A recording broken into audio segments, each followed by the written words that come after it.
Good afternoon, everybody. Thank you for coming out. I'm Councilmember Tom Hucker. I represent District 5 in Montgomery County, which is the east side of the county, Tacoma Park, Silver Spring, White Oak, and Burtonsville. I serve on the Transportation and Environment Committee, and I'm the lead council member for the environment. So I was very grateful when some of the advocates for this zoning text amendment, who you're going to hear from, approached me and Councilmember Leventhal to talk to them about introducing this important piece of legislation. Since it's a new, we don't do that many press conferences, but since it's a new policy area for the county, I wanted to make sure that we had an opportunity to share some information and answer some of your questions.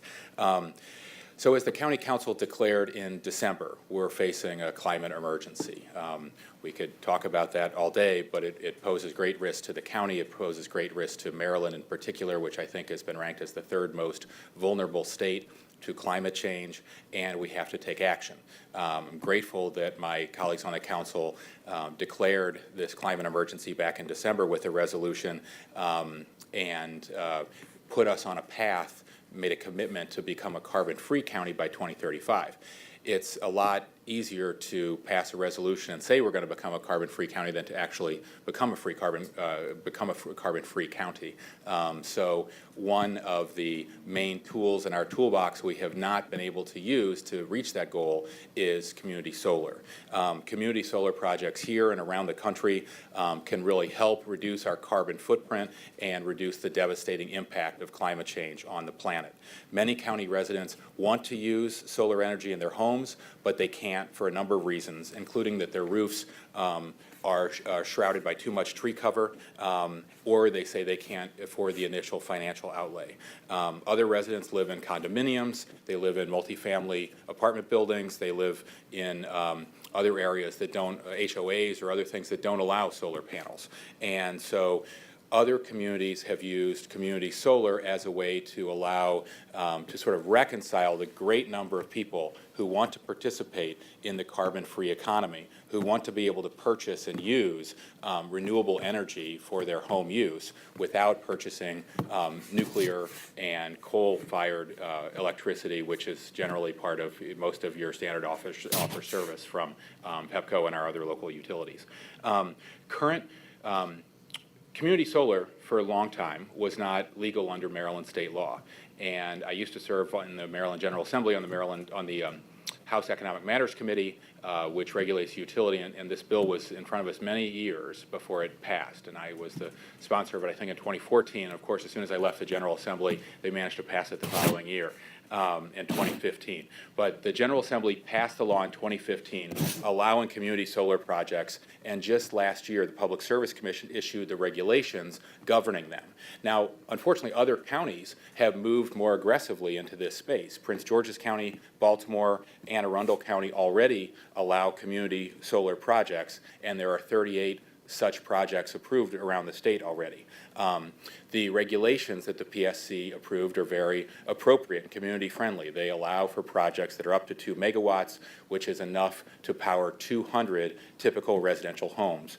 And they incorporate many safeguards, including standard 50-foot setbacks and security fencing.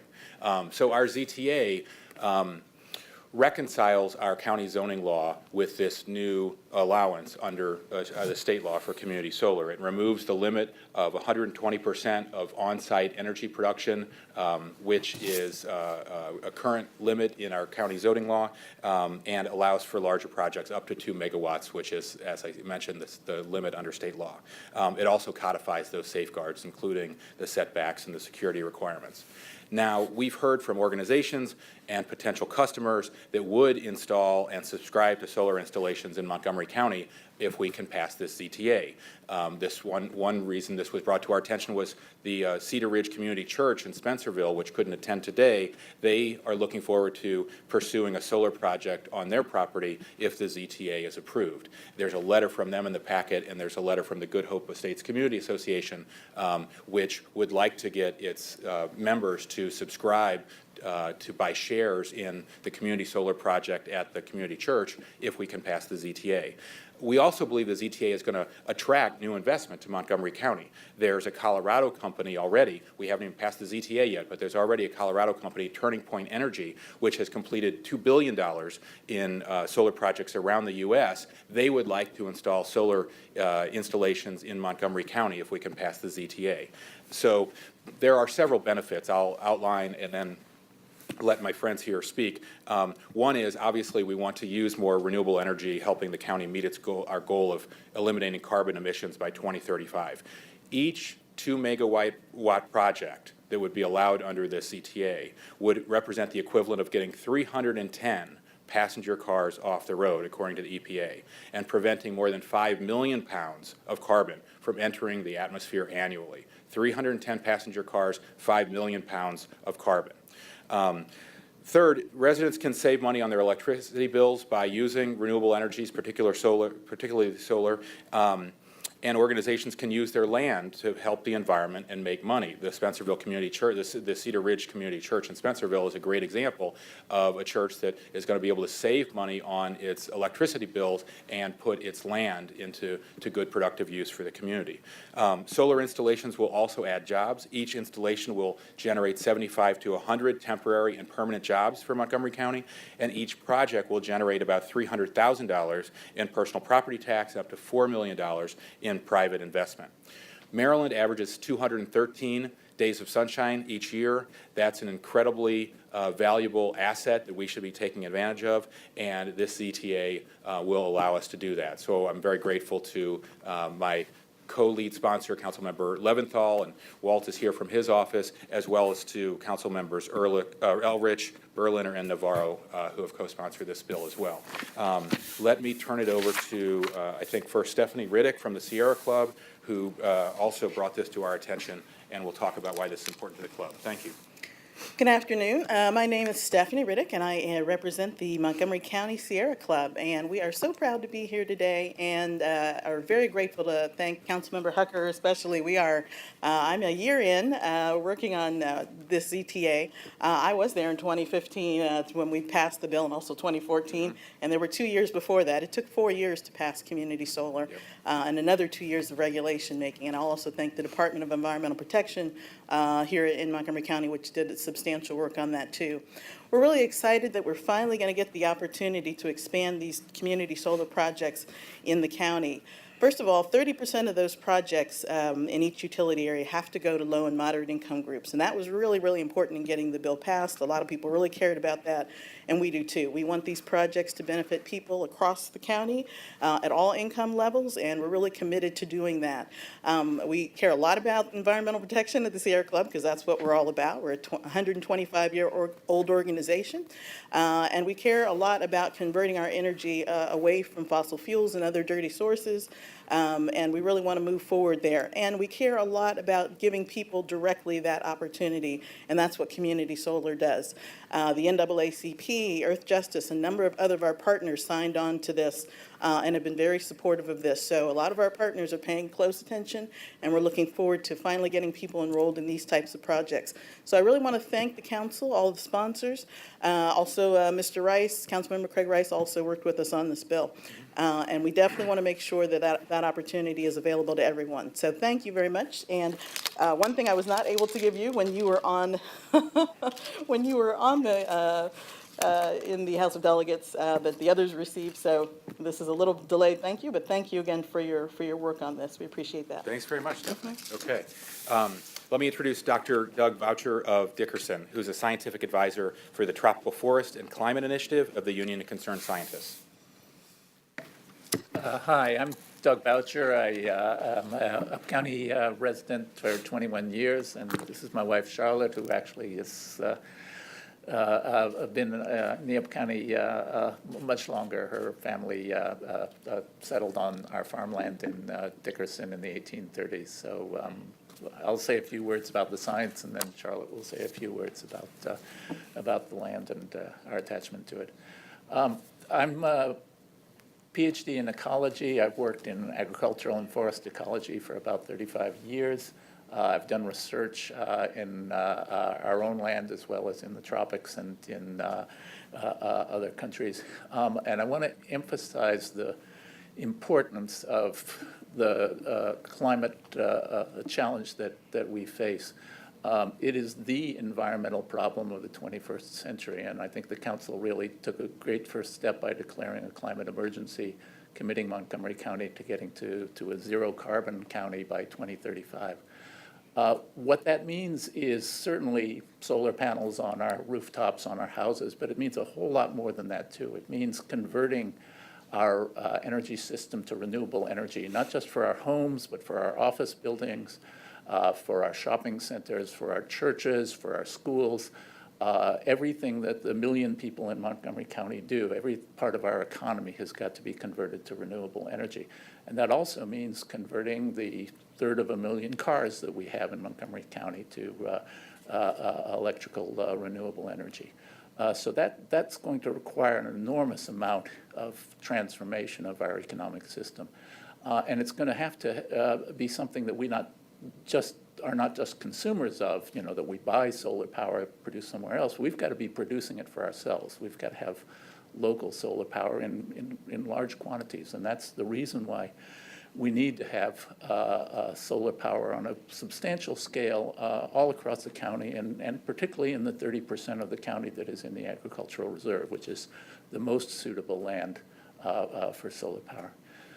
The other main point I want to make is that people may not realize it, but there are actually several kinds of advantages ecologically of solar farms compared to the standard agriculture that we have in the agricultural reserve.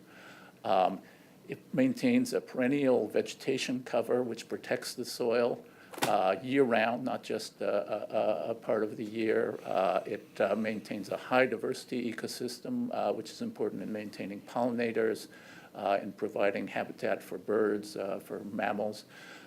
It prevents soil erosion, which is a major threat worldwide, and is the cause of many of our environmental problems, such as the dead zones in the Chesapeake Bay. So there are lots of reasons why even the best kinds of agriculture, the kind we try to have on our land, is no better, and in some ways not as good as the kind of vegetation that you get under a solar farm. So that's the science, and I'll let Charlotte talk a little bit about our attachment to the land and why we think this is important. A very little bit, because it's very simple. We live on property that my family has owned and farmed for almost 200 years. We were raised to revere the property and to value community service. I think harvesting sunshine on our farm does both. We love the ag reserve, and we love the idea that there's a part of our life that is dedicated both to the land and to the community. Thank you very much. Terrific. Thank you very much. Let me introduce Tom Matsey, who's been a longtime leader of the renewable energy industry in Maryland and all over our area, and is now the CEO of Clean Choice Energy. Tom.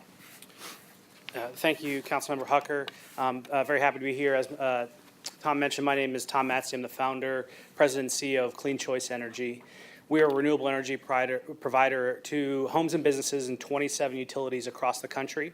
And we're one of the largest providers of community solar in that footprint, particularly in Minnesota, New York, Massachusetts, and soon, hopefully, in Maryland, as the community solar industry develops here. We actually have the largest portfolio of community solar projects in Maryland, but unfortunately, right now, none of them are in Montgomery County, which is a fact that this legislation would be able to correct in future program years. So I commend the council and really urge the council to pass it. As was mentioned, there are many benefits of community solar. The most important one is equitable access to solar for all residents, regardless of income, type of home they live in, the local housing association rules, et cetera. In particular, it's very important to provide equitable access to low, moderate income consumers because the solar is not built permanently on the customer's home. It allows for, if there's a defaulting customer who doesn't make payment, you can replace them with somebody new. And so therefore, at the beginning of a project, you can subscribe lots of customers regardless of credit quality or income level, because if they don't make payment, someone else can come in and there won't be a total loss of the value of the solar farm. Because as Tom mentioned, there's millions of dollars that are invested every time a solar farm is built. So I'm very happy to be here with our allies. I'm a lifetime member of the Sierra Club. And I urge the council to pass the community solar legislation for equitable access to solar for all. Thank you. Terrific. Thanks, Tom. And finally, let me introduce Lauren Barchi, who's the Baltimore, Maryland Program Director with Solar United Neighbors, who can talk about the experience elsewhere in Maryland. Lauren? Good afternoon, everybody. Like the councilman said, my name is Lauren Barchi, and I am the Program Director for Solar United Neighbors of Maryland. We are a nonprofit that works with individuals and groups across the state of Maryland and in 9 other states in the country to help people go solar and advocate for people's solar rights so that it's easier for everyone to benefit from all of the different ways that solar can help. It's not just, we work for equal access like community solar does provide, but it's also the fact that people want to make their own energy. And whether it's on a larger community solar farm, they still are part owner. It is still their solar energy that is in their communities. Thank the councilman for putting forward this ZTA, and community solar works. We know that it does. Like my colleagues have said, it works in other states, and it works in other counties in Maryland. Montgomery County has been very aggressive with climate change. They want to be that zero carbon county. This is the next step to make that happen. The one thing that we would like to see, as residents of Montgomery County agree with, is that a part of the agricultural reserve be opened up. A limited amount, pollinator-friendly work should be done with the community solar, but part of that ag reserve so that everyone in Montgomery County can have access to community solar.